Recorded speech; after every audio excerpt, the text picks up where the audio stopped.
A gente vai fazer um exercício agora sobre a seção de números complexos e suas propriedades. A gente vai ver uma característica que as potências do número imaginário i possuem. Então, a proposta do exercício é determinar as potências dessas quatro potências, que é i elevado à oitava, i elevado a 11, i elevado a 42 e i elevado a 105. E a ideia, quando a gente resolve esse tipo de problema, é perceber que os números complexos elevados a uma potência de um número inteiro, eles têm uma propriedade periódica, que é o que a gente vai observar aqui antes de tentar resolver esses quatro casos. Então, veja só que a gente define o número complexo i, né, como a raiz quadrada do número menos 1, né, em si. Ela não existe no plano dos números reais, mas ela existe no conjunto dos números complexos.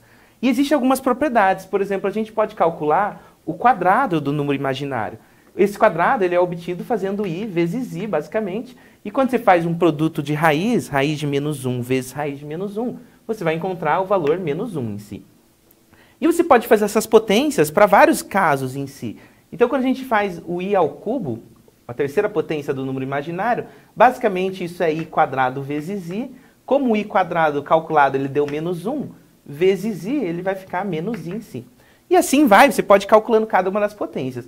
Você percebe que, obviamente, calcular a potência 105, por exemplo, dessa forma, daria um trabalho um pouco extenso, mas a gente vai perceber uma característica que esses números imaginários possuem. Ó.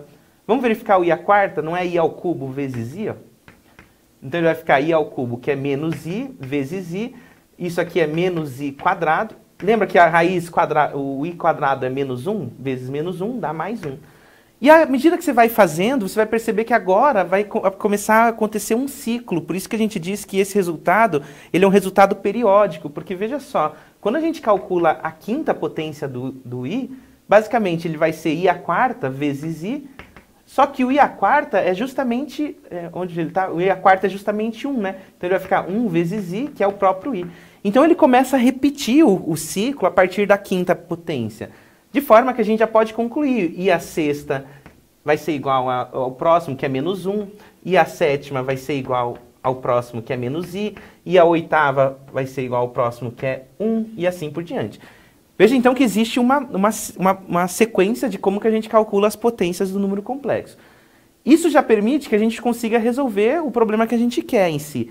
Só que a gente precisa de uma estratégia para a gente tentar entender qual desses quatro resultados que o 105, por exemplo, ou o 42 vai dar, né? Então veja só o que acontece. Eu vou simplificar esse resultado todo que a gente escreveu, deixando o resultado assim. Vamos lá.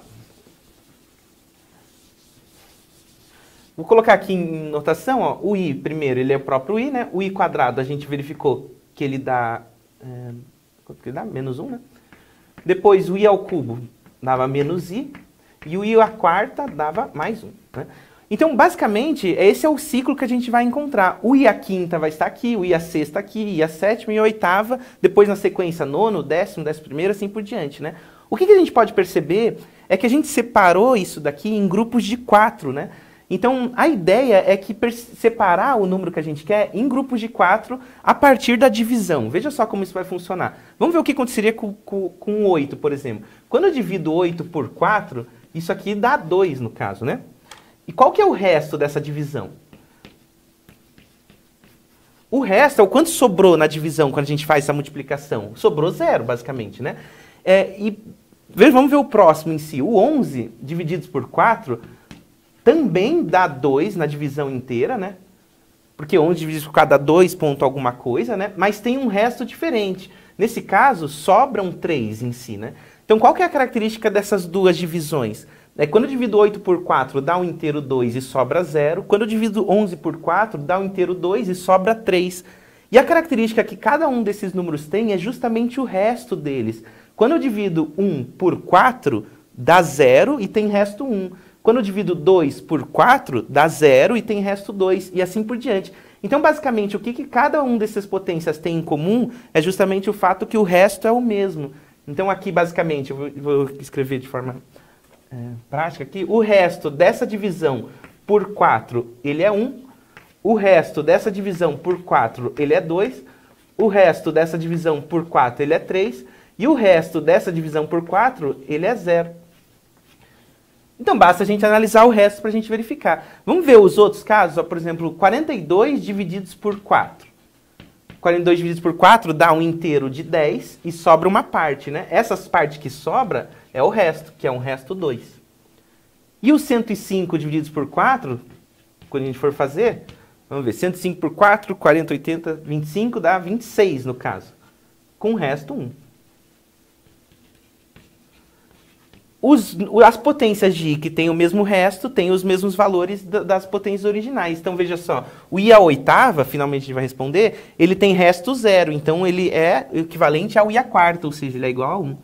O i à 11, ele tem resto 3, ou seja, ele é equivalente ao i ao cubo, então ele é menos i. O i elevado a 42, ele tem resto 2, então ele é o equivalente ao i quadrado, que é menos 1. E por fim, o i elevado a 105, ele tem resto 1, então ele é equivalente ao i, que está aqui. Dessa forma, a gente consegue determinar as potências de cada um dos números que a gente tem. Tudo bem?